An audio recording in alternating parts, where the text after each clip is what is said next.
Boa noite, galera. Tudo certo com vocês por aí? Vamos lá. Doutor Henrique, vou te chamar por aqui. Cadê tu?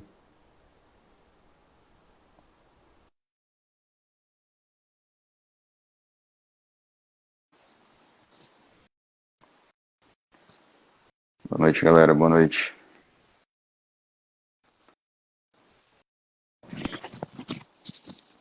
Salve, salve, doutor Henrique. Muito boa noite. Grande Cláudio, boa noite. Tudo certo por aí, cara? Tirando essa voz rouca, mas tudo certíssimo. E você? Acontece, né, cara? Graças a Deus, tudo bem aqui. Achei que quase que a gente não fosse ter sinal de internet. Caiu uma chuva aqui, meu amigo. Deu Mesmo. umas relampeadas, acabou luz aqui, mas deu certo. Graças a Deus, estamos aí. Final de semestre, até isso acontece com o professor, né? Exatamente. Aí se prepara, pelo menos tem recesso aí pra relaxar, que final do Exatamente. ano tem mais, né, velho? Final, começo do ano vai começar tudo de novo. Cara, Exatamente. você me ouve bem? Te ouço bem. Você me ouve bem, apesar da voz? Não, tranquilo, dá pra ouvir sossegado. Henricão, vamos lá, cara. A galera tá entrando aí, mas eu acho que a gente já pode começar a bater um papo aí de um assunto que eu acho que é uma rotina, né, do pneu pediatra. E eu acho que mais do que do pneu pediatra, é uma rotina do próprio pediatra também, né, meu? A gente vê aí muito caso de lactente sibilante ou de bebê chador, né? Cada um chama de um jeito aí. Ô Henrique, você acha assim, cara, desses pacientes todos que você atende, quantos que você acha que são bebê chador, lactente sibilante? O que você acha? Cláudio, primeiramente, né, agradecer aí o convite, né? A gente tem se falado aí, a gente se conheceu através do Instagram, né? E o Cláudio, um apaixonado pelo raio-x de tórax, eu, o mestrado, sou professor de radiologia, a gente foi trocando essas ideias aí, estamos construindo coisas que vão ser bastante importantes aí. Cara, o lactente sibilante, eu acho que ele é assim, ele é o ponto central, ele talvez seja o ponto de convergência da maior parte das coisas que a gente vê no consultório, né? Que a gente tem o lactente sibilante viral, que a gente vê na infecção, na bronquiolite aguda, nas pneumonias virais, eventualmente nas bacterianas. Aquele lactente que é o sibilante transitório, que uma hora vai parar de chiar, e o sibilante asmático. E uma das coisas que mais me chama a atenção na avaliação desse paciente é que muitas vezes os pais não têm ideia ou chegam meio perdidos sobre o que é necessariamente o chiado, né? Que é uma palavra tão simples, né? E que a gente usa, a gente que é pediatra, pneumo, a gente usa com tanta facilidade, com tanta naturalidade, né? E muitas vezes vem um chiado que na verdade não é o sibilo, que é o ronco, na verdade não Uhum. vem chiado, que às vezes é a tosse produtiva, é aquela criança que às vezes está com obstrução nasal e tem respiração ruidosa. Então, acho que a primeira coisa que me chama a atenção é desses pacientes que chegam falando, meu filho está chiando, a primeira coisa que eu penso é, será que está chiando no sentido de estar sibilando? E aí eu sempre dou o seguinte exemplo, e eu falo isso em sala de aula também. Ó, uma coisa é chiado, outra coisa é Uhum. sibilo. Faz o seguinte, tampa o seu nariz e tenta respirar com a boca fechada. Você vai ter dificuldade para respirar. Agora, o seu filho tem falta de ar, ou ele tem dificuldade para respirar, você já percebeu ele miando feito um gatinho, às vezes, dependendo do sibilo, né? Só de encostar perto o ouvido ali do tórax já é possível ouvir. Então, essa é a primeira coisa que me vem na cabeça. O que Uhum. você pensa em relação a isso? Cara, eu acho essa colocação perfeita, porque isso daí é um comentário que eu também faço. Porque a gente, enquanto profissional de saúde, na nossa cabeça, a gente associa o chiado ao sibilo, mas nem sempre é essa percepção que o pai, que os cuidadores têm. Para eles, qualquer barulho da via aérea é um chiado, né? E assim que eles interpretam. E eu acho que é aí que a gente começa o nosso desafio de tentar entender que isso realmente é ou não uma sibilância. Eu vou contar um caso para você que eu atendi anteontem, não, ontem, na segunda-feira, que ilustra bem isso. Chegou uma criança com 4 meses que os pais falavam que ela estava chiando, chiando, chiando. E uma pergunta que eu costumo fazer é a seguinte: aonde que você mais percebe esse chiado? Se é aqui no tórax, no peito, ou se é mais aqui em cima? E toda a descrição deles era mais algo ruidoso de viés superior. E aí a mãe soltou uma, falou: ah, mas é interessante que a hora que ele fica de barriguinha para baixo desaparece. Ou seja, era uma laringomalácia. A criança tinha, na realidade, um estridor e não Uhum. era um chiado. E era assim que ela estava interpretando. Então, é bastante emblemático da gente realmente ser um pouquinho incisivo e entender isso, porque isso vai mudar totalmente nossa conduta do que a gente vai fazer com essa criança dali para frente, né? E eu acho que hoje a gente tem uma facilidade que a gente pode orientar muito pais e mães, que é no sentido de gravar ou filmando ou gravando um áudio, preferência filmando, acho mais fácil, porque consegue depois trazer para a gente em consulta e para entender se o que aquilo que ele está falando é a mesma coisa que a gente está entendendo. Não sei se essa orientação é algo que você às vezes costuma orientar também, porque eu acho que isso acaba ajudando bastante, sabe, Henrique? A tecnologia a nosso favor, entende? Sim, eu sou da época, Cláudio, em que às vezes os pais tiravam foto da meleca, foto da expectoração, foto do vômito, foto do cocô, né? A pediatria tem essas multissensorialidades. Mas eu falo isso muito, especialmente, e aí assim, isso vale muito para o lactente sibilante, na minha opinião, mas vale também para a criança mais velha com diagnóstico de asma, que é assim, cara, eu não sei se essa tosse, a gente sabe, né? Tem uma curva de aprendizado dos pais na percepção da crise de asma, deterioração clínica. E eu falo assim, se você acha que está tossindo demais, que é uma tosse que é típica de asma, que é típica de chiado, filma, que eu quero ver.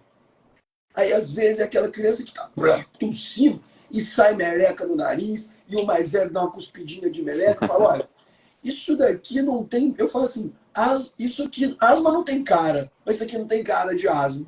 Então, essa ideia de ver, de visualizar, de ouvir, eu acho muito importante. E também acho muito importante isso. Você também é professor, né? Eu já vi uns 2 ou 3 alunos meus passando por aqui, espero que estejam assistindo. E que é o seguinte, cara, quando a criança mais do que os sintomas. Isso na pediatria é mais verdade do que na clínica de adulto. Mais do que os sintomas em si, qual é o padrão desse sintoma. Pediatria, raramente as coisas vêm isoladas. Tá chiando com meleca no nariz? Tá chiando porque foi na casa da avó e a avó é fumante? Foi na casa da tia que tem um gato? Tá chiando porque foi de viajar para as férias e esqueceu a bombinha? Então, a gente sempre tem que tentar caracterizar alguma coisa que vai se quebra-cabeça-mente se encaixar para que a gente tente melhorar. Porque, assim, cara, tem 2 coisas na pediatria. E uma é a da pneumo e a outra está muito próxima, que, na minha humilde opinião, são 2 coisas muito difíceis da gente lidar. Uma é a doença do refluxo gastroesofágico. Eu não sei como é Uhum. que é a sua percepção, mas refluxo, cara, não tem exame perfeito, não tem tratamento 100%, e a dificuldade de tratar a doença do refluxo gastroesofágico, caracterizar, e o lactente sibilante. Então, tudo que a gente conseguir de informação, além do sibilo, que já tem essa dificuldade que a gente falou antes, eu acho fundamental. E aí a gente tem uma. Eu falo pra caramba, né? Professor, a gente é médico, fala pra caramba. Manda Mas bala. na consulta, eu sempre abro minhas consultas assim: em que é que eu posso te ajudar? E eu fico quieto. E eu deixo o paciente falar. Eu preciso ouvir o paciente, porque a naturalidade da fala é o que mais. O jeito de os pais contarem, para mim, é o que mais conta. E se bobear, só o que eles já falam já é o suficiente para você fazer praticamente toda a tua amnésia, não é? Eu concordo, eu acho Exato. isso muito importante. E uma coisa que você falou, Henrique, que me chama a atenção, que eu penso muito é assim, a questão também da própria tosse que a criança tem. Criança tosse, sabe? E a gente tem que tentar entender isso dentro exatamente de um contexto ou de algo que torna-se dentro de um padrão. E a gente acaba tendo muito, o que eu percebo também, que fica muito apavorado com quadros de resfriado.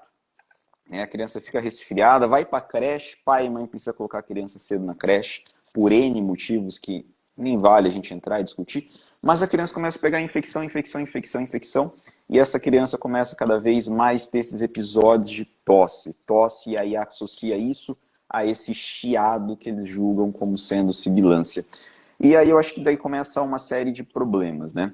Para a gente entender esse paciente que sibila de verdade, para a gente caracterizar ele como um recorrente, um bebê que está chiando frequentemente, a gente acaba tendo um trabalho. Mas uma coisa que eu acho assim na minha cabeça, que eu coloco assim, a criança vai tendo esses episódios recorrentes, mas é justamente isso que você falou, aonde que ele começa? Né? Ele começa depois que a criança, por exemplo, foi para a escola, ou essa criança depois foi para algum lugar em específico. Esse gatilho eu acho que é muito importante. E eu acho que mais do que isso, entender o tempo que isso dura e o tempo que leva entre um episódio e o outro, porque esse período intercrise faz diagnóstico diferencial de muita coisa, como, por exemplo, a própria doença do refluxo que você falou. O lactente sibilante, né, o próprio professor Andrew Bush fala isso, né, que é muito vasto, mas tem-se muito pouco a fazer. Eu acho que a nossa anamnese, por ter pouco a fazer, que faz muita diferença da gente identificar o que está acontecendo. E eu acho que esse período intercrise aqui é um ponto muito importante para a gente separar o joio do trigo. O que é aquele paciente verdadeiramente grave ou aquele paciente que possivelmente vai ter aí uma evolução benigna e que vai ter um quadro possivelmente transitório. Então isso eu acho que ajuda muito. Porque quando eu até falo com o pessoal a respeito do lactente sibilante, eu tenho na minha cabeça assim, que o lactente sibilante, o bebê chador, ele está dentro de uma grande cesta de frutas. Essa cesta, na realidade, ela pode ter maçã, pode ter banana, pode ter uva, pode ter laranja. Qual desses aqui é o teu lactente? Né? O que está fazendo o teu bebê realmente ter esses quadros? Porque é aquela coisa, daqui a gente vai ter o norte do que a gente vai fazer com esse paciente. Mas a doença do refluxo, por exemplo, é algo que eu vejo que muitas vezes não é pensado, sabe? Às vezes eu acho que é uma coisa que passa batido e às vezes a gente não consegue perceber a importância e o peso que isso tem na criança. E uma outra coisa também que eu percebo, Henrique, é como que a via aérea superior ela acaba sendo negligenciada. Hoje a gente vê assim, não, tenho contato com a avó ou com o pai, mas fuma fora de casa, não fuma perto. Serve de nada, né, meu amigo? Serve de nada. E agora a gente ainda vivendo esse momento de tantos os vapes, dos pods, dos cigarros eletrônicos, narguilé, não consegue perceber que isso também é um baita de um fator agressor a essa criança. Aqui, pelo menos em Londrina, se a gente simplesmente se limita a perguntar para o pai, para a mãe, tem alguém que fuma em casa? Não tem. Mas a hora que você dá uma espremidinha a mais, você vai ver que tem uso do narguilé, você vai ver que tem uso dos cigarros eletrônicos. E isso realmente é uma pergunta que tem que entrar na nossa anamnese, porque impacta diretamente o nosso bebê, principalmente aqui na região de via aérea superior, né? A via aérea unida. Se a gente não resolve aqui, a gente não vai resolver embaixo. Não sei se isso também é uma realidade que você percebe em ver os contatos domiciliares, pessoas próximas também com tabagismo, e a criança ser uma baita de uma tabagista passiva, tadinha. Você falou duas coisas aí que me lembraram muito dois preceptores da minha residência de pneumo no Hospital das Clínicas da UFMG. No final aí a via aérea é uma só. É o tal do tratamento da doença única da via aérea, que é a tese de doutorado Cássio Biapina, meu chefe, que ganhou prêmio no European Respiratory Society Congress. Então, assim, isso é uma coisa muito importante. O pulmão, ele não é o maior órgão do corpo, é a pele. Mas o órgão do corpo com maior superfície em contato com o meio externo é o pulmão. Todos os nossos alvéolos estão em contato direto pela nossa narina e pela nossa boca com o meio externo. E aí, não só pelo cigarro em si, e aí, eu não sei como é que é aí no Paraná, mas aqui em Minas o pessoal fuma cigarro de palha, e às vezes não considera isso como tabagismo. E a gente está vivendo um período crítico de mudança climática, de redução de umidade relativa do ar muito brusca, em que a gente sabe que há uma concentração de poluentes e agentes agressivos externos. Outra coisa, você falar do refluxo, né, que a gente não pensa. A professora Laura Lasmar, também da FMG, que é uma das maiores autoridades em asma de difícil controle do mundo. Ela fala o seguinte, uma frase que eu carrego aqui e aqui. Ó, presta atenção com aquele sotaque maravilhoso Belo Horizontino. Asma, tem que tirar o boi da linha. Nós precisamos tirar o boi da linha para entender o diagnóstico. Então rinite, é refluxo, é tabagismo, é apneia do sono, é obesidade, é ambiente. Então, a partir do momento que a gente tira tudo quanto é boi da linha, e isso às vezes demora, a minha consulta é de 1 hora, mais ou menos. Às vezes demora 3, 4 consultas para eu conseguir tirar o boi da linha, que é a avó que fuma ou o pai que fuma, chama na próxima consulta. Ó, Eu faço isso também. eu vivo puxando a orelha dos adultos, sabe? Eu falo, ó, pediatra não é só médico de criança. Pediatra é um cozinheiro de adulto. Eu preciso entregar para o clínico de adulto um cara saudável. Você vai bater na minha porta e fala assim, pô, você ficou 20 anos com essa criança e não conseguiu mudar? Então, eu ainda tenho isso. Essa parte de entender a via aérea superior e o período intercrítico, como você diz, ela para mim é muito difícil, Cláudio. Porque o período intercrítico, e aí vem muito de característica climática. Eu moro em Juiz de Fora, Minas Gerais, numa cidade que tem mais ou menos 600 e poucos metros de altitude, faz frio no inverno. Frio sim, cara. Quando tá muito frio faz 10 graus, não é igual aí. E que no calor faz 40. E que chove de 1 hora para outra. Então, a minha sazonalidade é um pouco diferente da sua. Eu aqui, e esse ano foi diferente, tá? Esse ano eu internei um menininho de 3 meses com bronquiolite grave, quinta-feira depois do carnaval. Eu nunca tinha visto isso na minha vida. Uma bronquiolite grave num calor de 40 graus. Então aqui a minha sazonalidade era entre final de abril, feriado de Tiradentes, e meio para o final de setembro. Então eu tenho 5, 6 meses ali, que às vezes não dá para ter período intercrítico. O menino gripa, melhora, aí fica 2 dias em casa, voltou para a escola. O irmãozinho gripa, o coleguinho gripa e criança fica lambendo o cara uma da outra na escola. Eu sei porque eu tenho um menino de 2 e um de 3. O meu filho mais velho é um possível asmático, acho que até mais asma, tosse variante do que qualquer outra coisa, que aliás é um diagnóstico legal, mas que o pessoal está usando de muleta para passar para todo mundo aí. Cuidado, asma, tosse variante é mais ou menos 3%, 5% das asmas em crianças, no geral. Então, a meleca aqui em casa ela é constante. Eu vejo isso como pai, a ausência de um período intercrítico.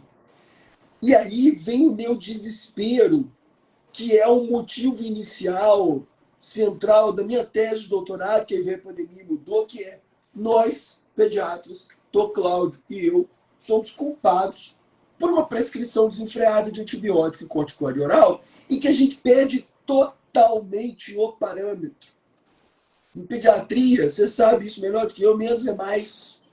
Então, essa história do período intercrítico não está em crise, mas está usando remédio, porque normalmente está.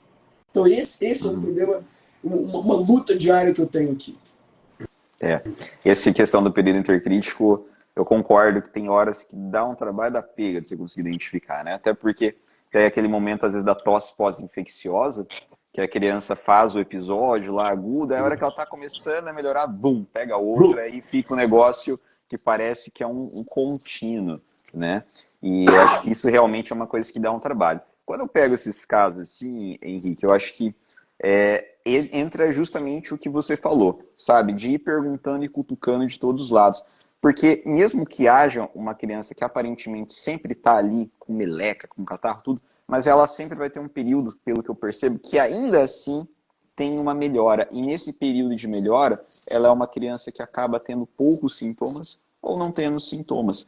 Agora, aquela criança, por exemplo, vamos pensar, usar a própria doença do refluxo, como você falou, é aquela criança que ela não tem esse momento de calmaria. Ela está aqui em cima, meu irmão, não está no basal, ela sempre está aqui, ela nunca chega aqui, ela sempre está aqui e agudiza, isso só piora. Então, isso é uma coisa que eu acabo tendo essa percepção, que é uma coisa que me ajuda a tentar perceber essa questão. Mas eu acho que justamente, além disso, sabe, Henrique, uma coisa que daí a gente entra como aí os red flags, os sinais vermelhos que a gente acende, são não só isso, mas outros sinais que vêm junto nesse combo todo. Aquela criança que, por exemplo, não está ganhando peso, né? Eu acho que isso pra gente é uma coisa super importante. Gráfico para pediatra, peso para pediatra, eu acho que é um termômetro muito bom. Eu acho que norteia muito a gente para um lado ou para o outro. Aquela criança que não ganha peso ou que para de crescer, né? Uma coisa importante também. Aquela criança que tem muito sintoma pós-alimentar, não é aquela criança que tem um gatilho específico como uma infecção ou foi na casa do avó, não sei o quê, mas aquela criança que tem sintoma pós-infecção, pós-alimentação. Aquela criança que tem muito episódio de vômito, né? Então, são sinais que vão chamando a atenção para a gente também entrar no diagnóstico diferencial. Quando eu penso, e eu tento falar isso para os alunos, para os residentes, quando eu tenho oportunidade de falar do assunto, eu penso da seguinte forma: o lactente sibilante como aquele cara assim, primeiro, a gente tem que afastar coisa bizarra, coisa grave, que a gente tem que intervir agora. Afastado dessas coisas graves, aí a gente vai começar a pensar nas causas que são as mais comuns em sibilância, né? Essa frase aí do boi na linha eu achei ótima, cara. Inclusive, vou adotar ela agora para mim. Eu achei muito boa, representa muito bem. Mas a hora que a gente pensa na sibilância mesmo, afastar das causas bizarras, a gente vai cair em duas. Ou é um paciente já com início de uma asma, uma sibilância vírus induzida, episódios, né? Único gatilho, processo infeccioso. E aí nessas causas bizarras aqui que a gente, inclusive, norteia exame complementar. A gente não precisa sair pedindo exame para todo mundo. Agora, essa criança que tem aqui os sinais de alerta, é aqui que a gente tem que pedir exame para afastar ou confirmar essa bizarrice. Afastado, a gente vai pensar no que é o mais comum. Confirmado, a gente vai dar um norte. Uma coisa que eu acho que é muito importante também é que a criança, quanto mais precoce sibila, menos provável é o diagnóstico de asma. Menos provável. Porque eu não sei se isso é uma realidade aí para você também, mas eu tenho percebido cada vez mais precoce crianças saindo com prescrição pós-bronquiolite, 2 meses, 3 meses, com dose altíssima de corticoide inalatório. E assumo para você que aquilo me dá um aperto no coração. Né? Não sei se para você também percebe isso por aí, Henrique. Percebo e mais, me incomoda, começa a me incomodar, eu sei que você também, com a prescrição do corticoide intrabronquiolite. Né? Uhum. O próprio bronquidilatador, e que assim, existe um mundo ideal, um mundo real e um mundo possível. No mundo ideal, a gente sabe que o sibilo da bronquiolite não é por broncoespasmo, ele é por obliteração. É uma bronquite. É uma bronquiolite obliterante transitória. Não é a BOP, a bronquiolite pós-infecciosa. Mas a gente tem ali, pelas prevalências que a gente sabe, 20, 25, 30% de crianças com bronquiolite que serão asmáticas e que eventualmente vão responder ao bronquidilatador. Então, essas crianças que têm sim maior risco de ter asma e que o primeiro episódio de sibilância a gente passou a chamar de bronquiolite de uns anos para cá. Nessas crianças, a vigilância é a melhor maneira de você não entrar com corticoide inalatório desnecessário, nem deixar de usar o corticoide inalatório quando ele está indicado. Lembrando que você falou um troço muito importante aí. Por mais que a gente tenha variações de doses diferentes, a gente não calcula igual calcula um antibiótico, por exemplo, existe dose baixa, a própria Gina fala, dose baixa dobrada. E às vezes, eu vejo menininho, como você falou, com 3, 4, 5 meses, usando 500 microgramas de fluticasona, 600, 400 microgramas de beclometasona, e com uma orientação muito estranha acerca do bronquidilatador de curta. E pior, criança menor de 4 anos usando beta-2 de longa. Porque nós, pneumopediatra, andamos assim, ó, até 4 anos de idade, Flixotin, fluticasona, porque ele não tem para onde correr. A gente não pode, a não ser que seja um caso. Pô, é uma criança com essas doenças graves que você falou. é um paciente com fibrose cística que está fazendo broncoespasmo, é uma bronquiolite obterante, é um paciente com cinesia ciliar, é um paciente com imunodeficiência. Isso é outra história. Nós estamos falando do mundo do lactente sibilante. E no mundo do lactente sibilante é dose baixa ou dose baixa dobrada naquelas situações em que o padrão de sintoma, e aí a Avi Castro Rodrigues, né? O pessoal não conhece, precisa conhecer aquilo que é, na minha humilde opinião, talvez o artigo que é o mais seminal, o maior artigo de pneumologia. Para mim, o que define a pneumologia pediátrica como uma especialidade médica é a coorte de Tucson, o estudo do Castro Rodrigues. Porque a partir dali nós possamos diferenciar. Ó, tem o cara que chia. E o cara que chia, nem todo mundo vai ter asma. Isso que você falou. O cara que chia muito pequenininho é aquele menino que a mãe vai ficar com 10 anos de idade, ele vai achar um espaçador jogado no campo, porque com 5, 6 anos de idade ele parou de chiar. Ontem eu atendi no meu consultório um menino de uma cidade a uns 100 quilômetros daqui de Juiz de Fora, que ele tem 4 anos e pouco, e ele nunca havia chiado, a não ser dos últimos 6 meses para cá. E o menino, que a mãe falou com essa palavra, Dona Henrique, o nariz desse menino não entope. Eu falei, então tá bom. Pode ser que ele seja aqueles 20% que tem asma e não tem rinite alérgica. Pode até ser. Mas o menino era um classicamente asmático. Mas essa é a exceção. Esse é o diagnóstico que você falou. Em 5 minutos de conversa, né? E a asma tem disso, né? O latente sibilante, na imensa maioria das vezes, para dificultar a sua vida e a minha, na imensa maioria das vezes, na hora da consulta, o menino não tem nada. O menino está pulando, tocando terror no consultório, está ótimo. Ele não está chorando, ele não está tossindo, ele não está nada. E aí, a anamnese, a história bem colhida, e aí, Cláudio, a importância do especialista. Antes de tudo, e muita gente me pergunta, doutor, você atende pediatria também? Gente, eu sou pediatra. Pode não parecer, mas eu sou pediatra. Então, e porque assim, por que eu virei pneumologista pediatra, Cláudio? Para fazer 3 coisas. Primeiro, para ser o melhor pediatra de consultório, eu amo sentar no meu consultório e ficar a tarde inteira batendo papo. Segundo, eu precisava aprender a ver tomografia. E terceiro, eu queria aprender a prescrever corticoide. Então, esses foram os direcionamentos que me levaram a ser pneumopediatra.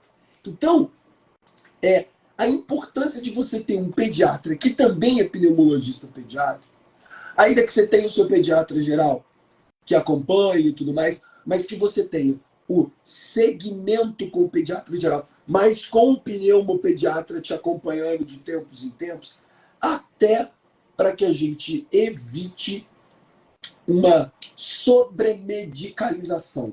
Entregar um diagnóstico para uma criança que não tem, ou o que mais me deixa com um nó na garganta, e pior que essa voz rouca, não é asma não, é só uma bronquitezinha. O pneumopediatra que nunca quis suicidar quando ouviu isso não é pneumopediatra. E eu falo o seguinte, e se eu chegasse para você e falasse assim, isso não é diabetes mellitus não, é só uma suquinha alta no sangue. Qual que seria a tua conduta? Então, o latente sibilante, para mim, ele define a nossa especialidade no termo de atenção e no termo de cuidado. Porque ele também precisa de cuidado ambiental. Ele também precisa de uma avaliação familiar.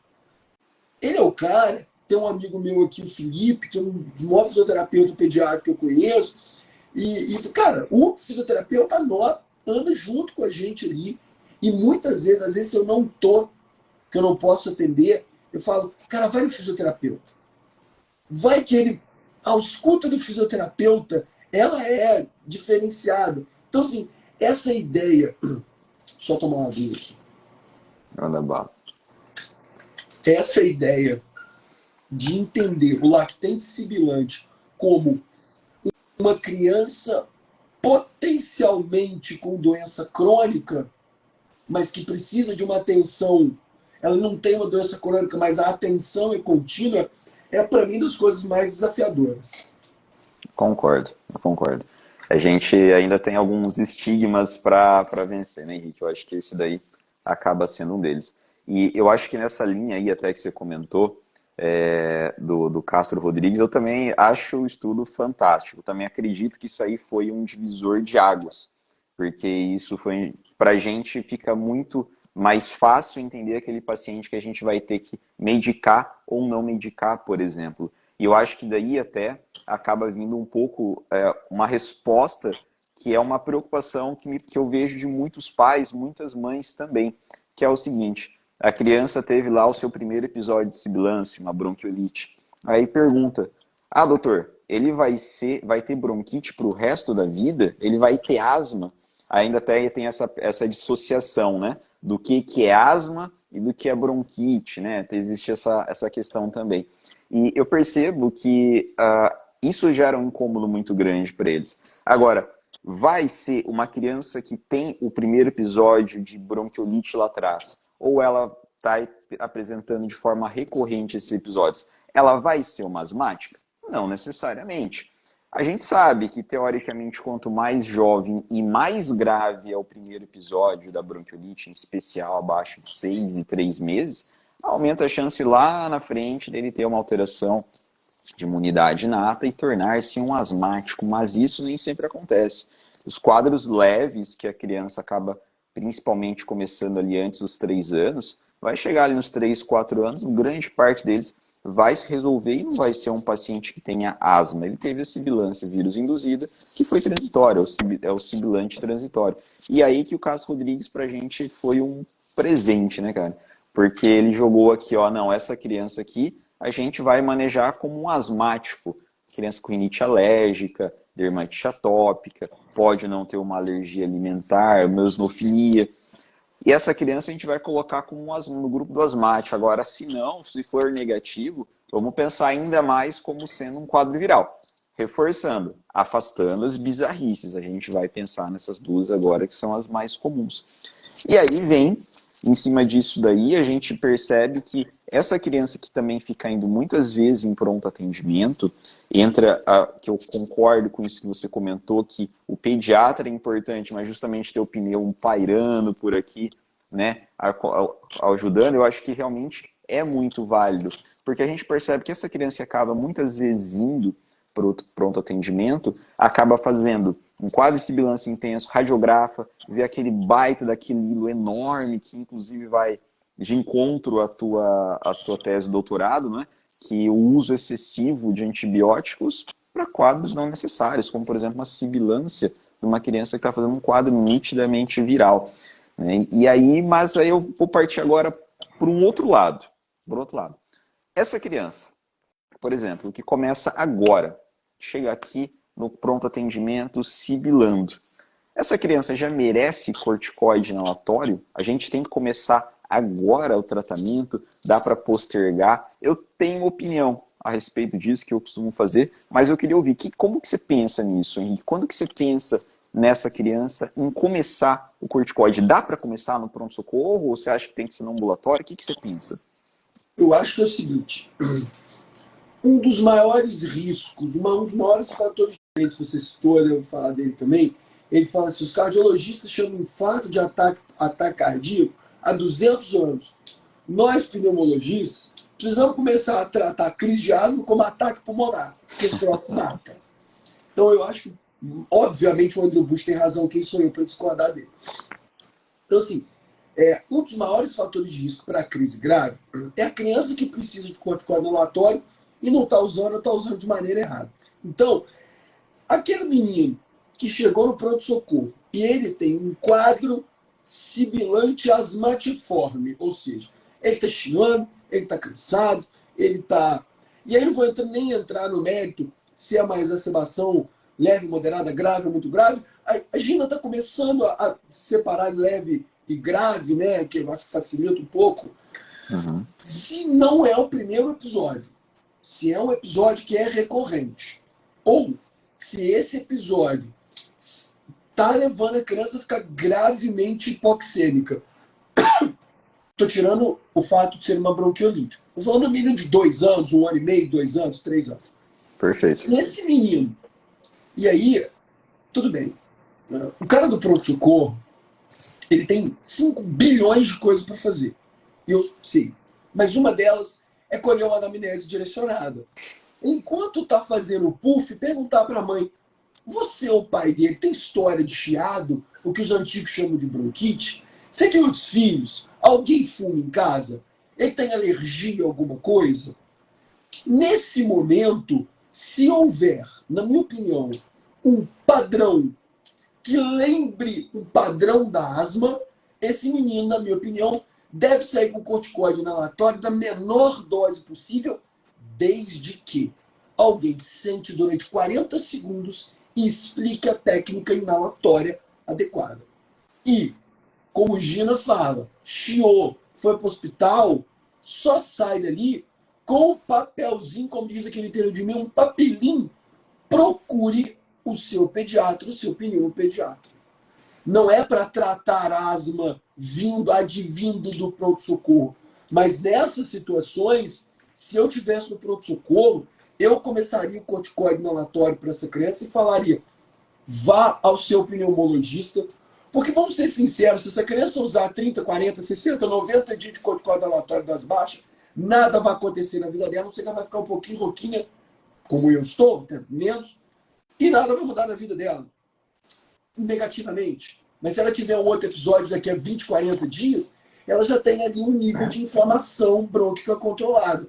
É essa maneira que eu enxergo. Queria te ouvir também, Cláudio. Não, perfeito. Eu penso que o diagnóstico da asma, mesmo no lactente, é uma conversa rápida, que você consegue já ter vários nortes. Obviamente, tem detalhes, outros são importantes, mas a gente consegue direcionar bem numa conversa aí de 3, 4 minutos, a gente já consegue definir o que é aquela criança, se ela tem um perfil atópico alérgico ou não. Eu acho que isso é perfeito. E essa criança, na minha percepção, a gente realmente também merece começar sim no pronto atendimento.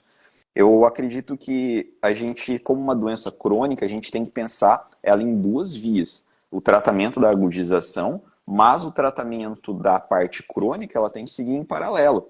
Um exemplo que eu costumo dar é o seguinte, cara, paciente que chega em cetoacidose diabética no pronto-socorro, ele vai sair depois da resolução da CAD sem uma insulina NPH prescrita? Não vai, cara. Perfeito. Você tá Ele perfeito. vai sair com a NPH prescrita e vai sair com a regular para corrigir conforme o HGT que ele for fazendo. É a mesma coisa. Um paciente que chega numa emergência hipertensiva, ele não vai começar o antihipertensivo ou ajustar o que ele já usa? Eu acho que a criança que a gente vê como asma é a mesma coisa, é justamente isso. Você fez, entendeu como sendo e começou, pô, isso só vai ter benefício, justamente, cartinha. Favor, seguir, acompanhar, reavaliar para a criança também não ficar solta e perdida no mundo. Eu acho que isso daí também não pode ficar, essa criança tem que ser revista para também a gente chegar num ponto final. Porque tem muitos diagnósticos do próprio lactente sibilante, a gente não consegue fazer papum agora. Às vezes a gente consegue retrospectivamente. Tem casos que é só assim. E aí que entra a importância do follow-up, do segmento desse paciente para ele também não ficar perdido.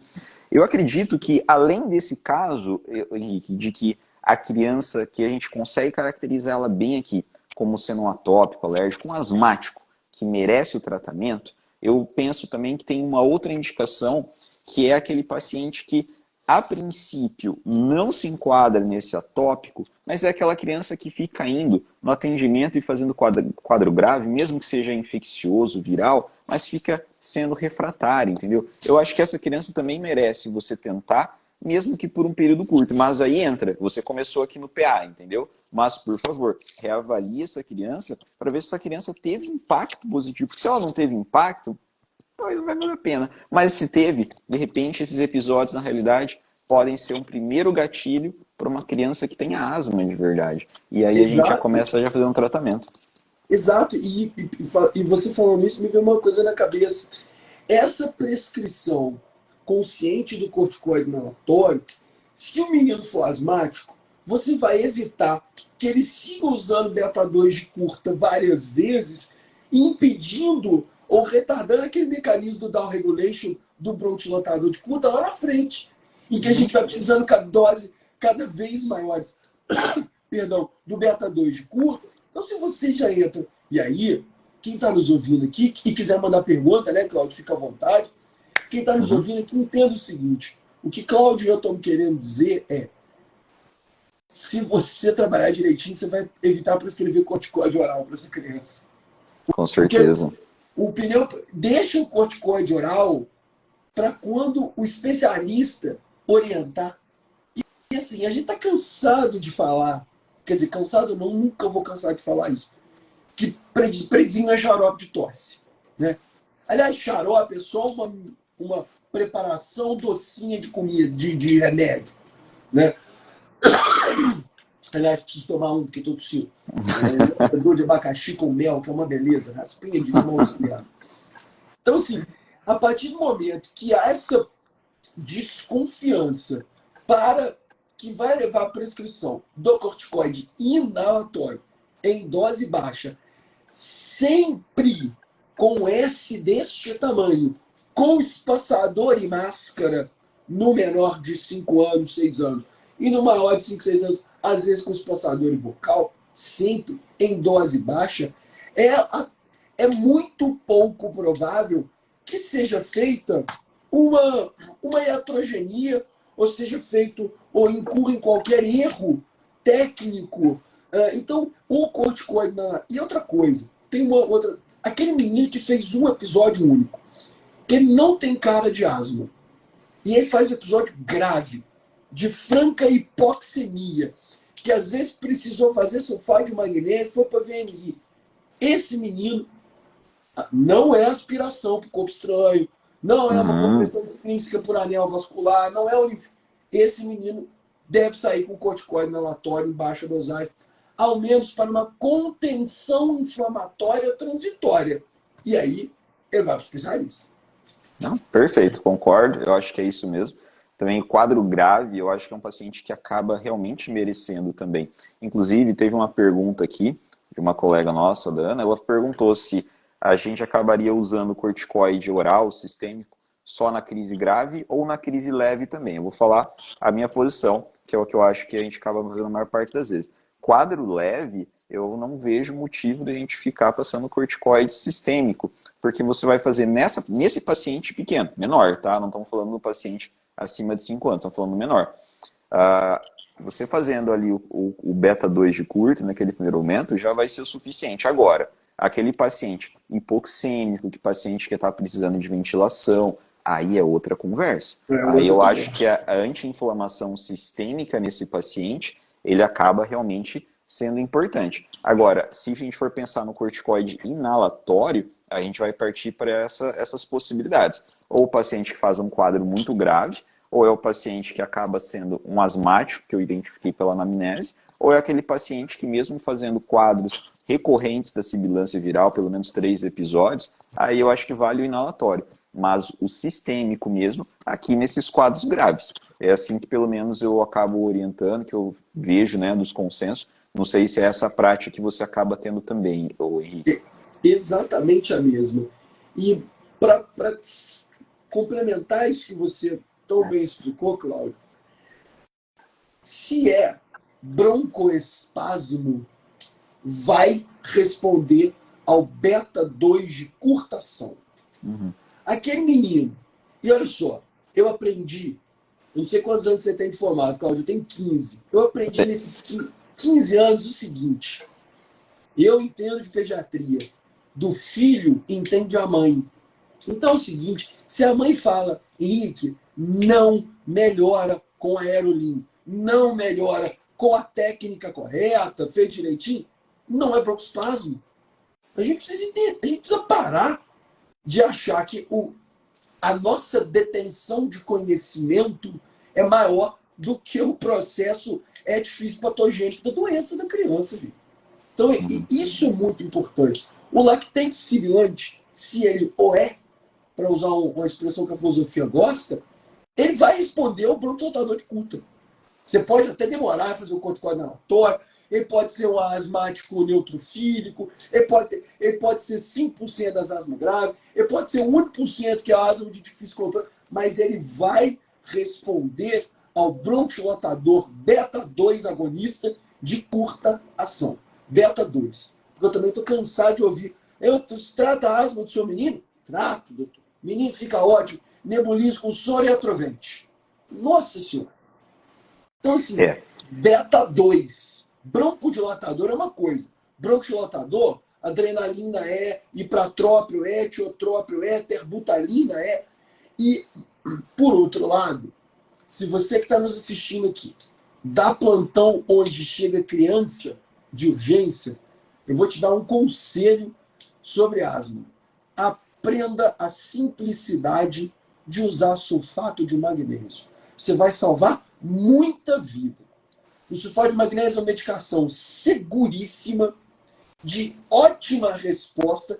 E agora, se você está com medo de fazer aquela infusão em meia hora, faz o HDMI, o High Dose Magnesium Infusion, que é 200 mg por quilo em 4 horas. Isso vai salvar um monte de vida de menino. Fica atento, aprende a usar sulfato de magnésio. Né, Cláudio? Concordo, eu concordo. Só até complementando essa questão do broncodilatador de curta, a asma que não responde a broncodilatação, sibilância que não responde a broncodilatação, muito provável que não seja asma. Não sei que seja uma asma extremamente grave, né? Mas eu concordo, e aí até puxo, né? Já faço esses quadros aí com risco iminente de vida. A gente realmente lança mão do sulfato de magnésio e tem paciente que, inclusive, chega já com uma internação, às vezes, em UTI, que precisou de ventilação e já chega muito desconfortável. Ah, não, manda bala de cara no sulfato de magnésio. Eu gosto muito do sulfato de magnésio também. E E eu acho que é lembrar uma da medicação. ketamina, né? Cava Ketamina também, tem maravilhosa, efeitinho que é a indução de broncodilatador. escolha no paciente asmático, a droga de indução rápida de escolha no paciente asmático. Lembrar da ketamina. Então, eu acho que são medicações realmente que a gente não deve deixar de lado, né? Como a Ana comentou aqui, sulfato é vida. Inclusive, até a Ana comentou que perguntou também do ciclo curto de corticoide inalatório. Eu, particularmente, não costumo usar o ciclo curto. Se a Também gente não. olhar lá na Gina, eles até falam, né, que pode fazer, mas eu prefiro usar num período um pouquinho mais prolongado, por algumas semanas, do que deixar, tipo, 5, 7 dias, né? Eu acredito que a gente mantendo essa inflamação contínua, ela acaba tendo um efeito um pouquinho melhor. Quando a gente para e olha, né, a comparação do uso intermitente com o uso contínuo, esse uso contínuo em baixa dose, ele acaba tendo um resultado um pouco melhor lá na frente. Agora, uma coisa que também é importante ter em mente, Henrique, que o corticoide inalatório, ele não muda curso de doença, não significa que ele usar agora vai fazer com que a criança não tenha asma no futuro. Não, não é isso. Ele ajuda. Agora, vai realmente ser útil, mas uma coisa que a gente não vai conseguir intervir no que está por vir. Então, isso é uma percepção também que é importante. Agora, uma coisa que eu até uma dúvida que de vez em quando eu recebo por aí, é em relação à questão da ausculta do paciente, o sibilo no paciente. Ah, e aí, o que você acha, Cláudio? Sibilo inspiratório é secreção e expiratório é broncoespasmo? O que você acha, né? Então, assim, ó, eu vou comentar o que eu acho, depois você fala aí, Henrique, porque essa daí foi uma das perguntas, inclusive, que eu recebi nas caixinhas lá quando a gente abriu. Eu acho que isso depende muito do contexto em que você está avaliando o paciente. Se você pega um paciente que ele não tem, a princípio, um quadro nítido de asma, e o paciente está com secreção, mas não está desconfortável, não está hipoxêmico, no primeiro momento, sim, um sibilo inspiratório pode ser por secreção. Mas naquele paciente já tem características outras de uma crise de asma, que tem um desconforto maior, o primeiro passo que a gente vai acabar percebendo é mais uma sibilância expiratória. Aí o paciente vai fechando, aí ele vai chegar ao ponto de ter uma sibilância inspiratória, que pode ser um quadro grave de broncoespasmo, até chegar ao ponto desse paciente não ter nada de ausculta, que é o tórax silencioso. Uma vez eu presenciei uma situação, inclusive, que era uma criança de 4 anos, e que assim, foi bastante assustadora. A criança foi avaliada e na ausculta não tinha nada. Nem Nada. volume corrente. Nem murmuril a criança tinha. Só que a criança, brother, tinha um baita de uma tiragem external, de fúrcula. Não, cara, calma aí. Não é que ela não sibilar não significa que ela não está em vigência de um broncoespasmo, uma sibilância aguda. Não. Essa criança, por exemplo, a hora que você começa a broncodilatar, ela começa a sibilar. Isso não é um sinal de piora, pelo contrário. Você está gerando fluxo aéreo que ela está conseguindo sibilar. Então, isso daí é uma outra coisa que, inclusive, já deixa essa sugestão para o senhor, doutor. Vamos falar só de crise, cara. Manejo de crise é um negócio que dá uma discussão enorme, tá? Uma discussão enorme. E outras duas coisas, você perguntou quanto tempo tem formado? Tem 13 anos de formado. 13 anos de porta de pronto-socorro, então já deu para ver alguma coisa. E teve uma colega aqui que perguntou das referências, eu tenho as referências sim. Depois até eu posso deixar no grupo que eu tenho lá do Telegram, tem lá o link na minha bio, eu coloco os artigos aí para dar uma olhada, que eu acho que realmente é de utilidade Boa, clínica na realidade, boa, boa, boa. né, Henrique? E outra Sobre essa coisa, questão. Henrique. Não, Pode pode falar, falar. pode falar. Não, pode falar. Não, porque daí assim, ó, essa criança, uma vez que ela passa a ter o segmento, aí a gente fica naquela, né? Quando tirar a medicação, né? Eu acho que é perfeita essa questão de checar a adesão, checar a técnica relatória. Cara, tem que checar, mano. A gente tem até uma cena bastante, meio que até ridicularizada do House, Do que House, né? pergunta, pá, como você tá usando certo? Tô aqui, né? Ali, obviamente, né, há uma super extrapolação do que é o uso errado, mas, cara, não. Eu já vi essa semana passada mesmo a paciente usando com espaçador no nariz, cara. Entendeu? Então, às vezes é óbvio pra gente, mas o óbvio só é óbvio pra quem tem olhos. Então a gente tem que cutucar e tem que perguntar, né? Mas Exato. ok, o paciente chegou lá, blá blá blá, tá fazendo certinho o uso, a lesão boa. Quando que você vai pensar em arrancar fora essa medicação, Henrique? Como que você pensa nisso daí? Bom, só dando um pitaquinho sobre o sibilo antes. Olha só. O tórax, ele tem uma mecânica que é a gente contrai o diafragma, contrai a intercostal, movimento de alça de balde, ele aumenta a área, diminui a pressão, o ar entra. E, mais do que a entrada do ar ao broncoespasmo, é fundamental quem atende criança com asma entender que o problema, o que vai matar a criança, o que vai levar a criança para a ventilação mecânica, é o troço chamado resistência das vias aéreas. O objetivo único de uma crise de asma é reduzir a resistência das vias aéreas.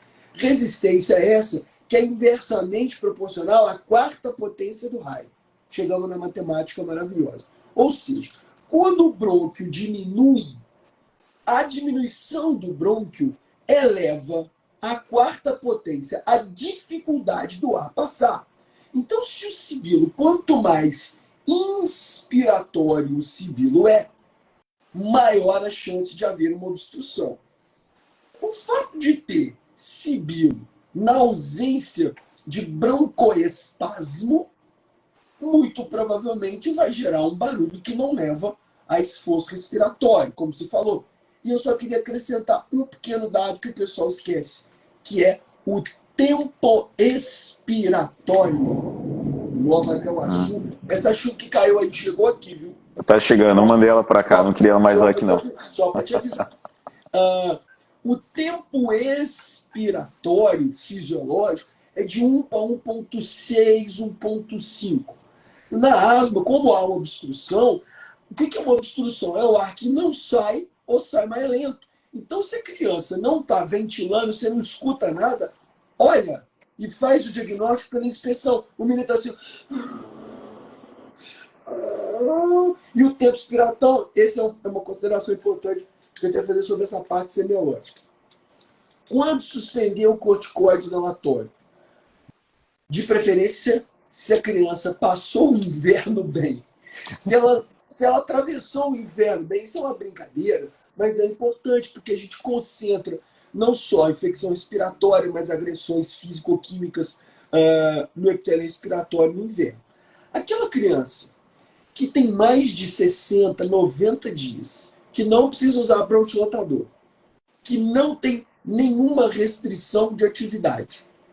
Aquela criança que naqueles 4 passos do Gina tem sintoma noturno, tá chiando, tem sintoma diurno, tem utilização. Se esse menino está com asma controlada, a gente pode conferir a técnica inalatória, tá tudo bonitinho, e ir para trás até chegar no primeiro passo, que é vamos deixar essa criança.